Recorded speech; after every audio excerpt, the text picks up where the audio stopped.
prvi način snemanja, skozi katerega gremo, je pravzaprav najenostavnejši. Skratka, začnemo z neko res najenostavnejšo zadevo, zato da tudi dobiš, bom rekla, en tak, bom rekla, začetni vpogled v to, kako delati te zadeve. Skratka, prvi način snemanja je slika in govor. To je zadeva, ki jo mogoče že poznaš iz Zooma. To je tista varianta, kjer na Zoomu recimo deliš sliko oziroma slajde, PowerPoint ali Canvino prezentacijo in govoriš zraven. Skratka, ta način snemanja je najbolj primeren za kakšne audio posnetke, primeren je tudi za pripravo meditacije, kjer imamo v bistvu eno sliko pa govor. Primeren je pa tudi za opcijo, kjer naredimo kolaž slik in glasbo.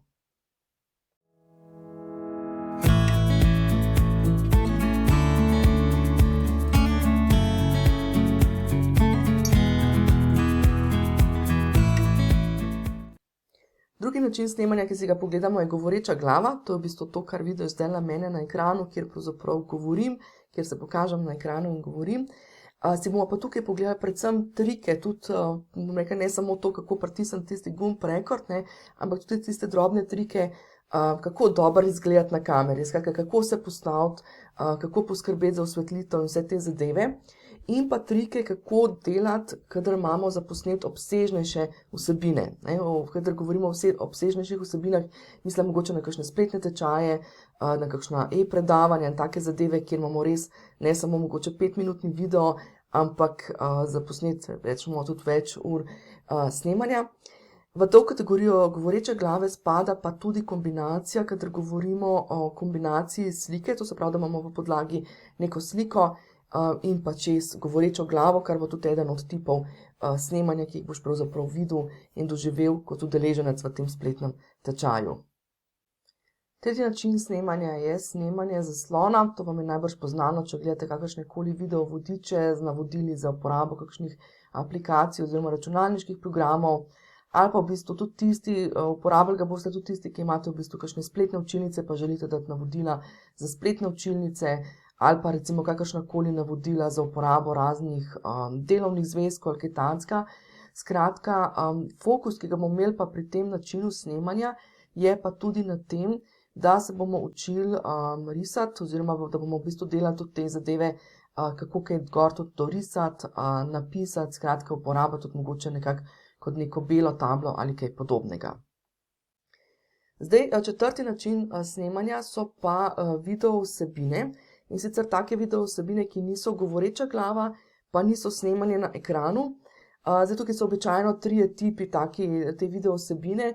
En način je recimo, kadar želite na en tak tehnostaven način posneti, naprimer kakšna ročna dela ali pa gibanje ali pa kaj takega, kjer v bistvu snemate sebe ali pa svoje roke, skratka svoje telo v svoje roke, in v bistvu želite to narediti na računalniku, zato da imate boljši pregled na tem, kaj se snema. To se pravi, da je to lahko sicer posneto direktno s telefonom na računalnik ali pa spletno kamero, skratka vse te zadeve si bolj konkretno pogledamo.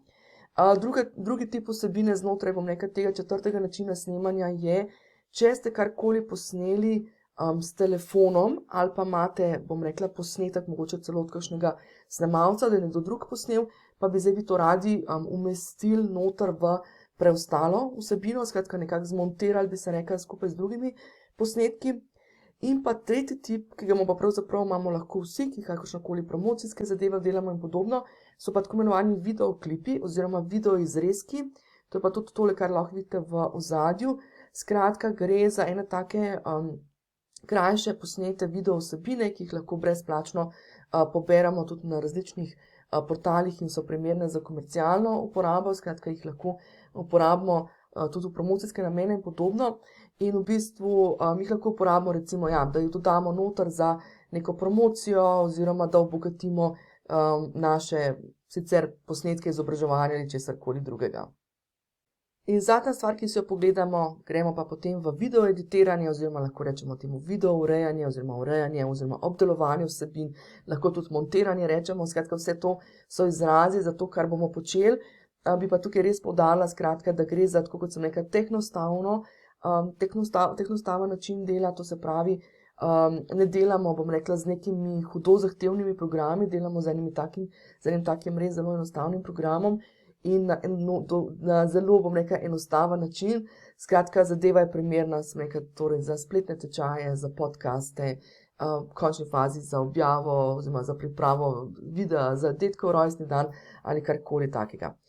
Torej v video editiranju, torej v fazi video urejanja si pa pogledamo še, kako kaj porežemo, kako kaj nalepimo na ekran, to se pravi, to so razne slike, pripisi, kako pohitrimo kakšno vsebino oziroma kako jo upočasnimo, če želimo kakšna ročna dela ali kaj podobnega pokazati bolj natančno, kako priposnamemo govorečo glavo ali pa samo govor, če imamo že neke obstoječe posnetke.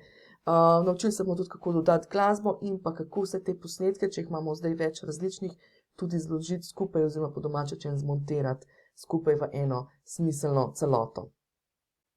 In ja, vse, kar se bomo naučili, velja oziroma lahko uporabiš tudi za obdelavo posnetkov, ki jih že imaš, sicer mogoče iz Zooma ali pa neke posnetke, ki jih delaš s telefonom in tako naprej. Skratka, ne gre samo za to, da se naučimo snemati, ampak v bistvu lahko tudi obstoječe posnetke znaš obdelovati oziroma urejati sam.